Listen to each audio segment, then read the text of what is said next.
Hi guys, pag-usapan natin tong Tecno Camon 40 Pro 5G, no?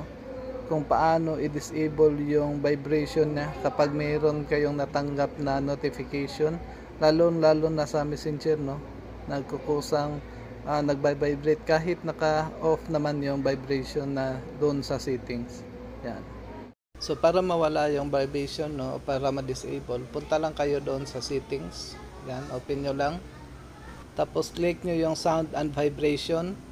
Tapos do not disturb. Yan. So enable nyo lang. Tapos dito sa call notification, dapat naka-everybody siya, no, para mag-ring yung cellphone nyo. Tapos dito sa app notification, dito nyo ilagay or enable yung mga gusto nyong hindi masama sa do not disturb. Ito yung mga list, no, ng aking mga app na gusto kong ma-notify o hindi maisama sa do not disturb ko. So kopyahin nyo na lang yan, no, kung gusto nyo, or mag-add na lang kayo manually. So ganun lang gawin nyo, no, kapag gusto nyo ma-disable yung vibration ng inyong notification dito sa Tecno Camon 40 Pro. So kung gusto nyo maka-discount, no, kapag bibili kayo ng Tecno Camon 40 Pro, click nyo lang yung sa product na nasa description. Lalagay ko yung link.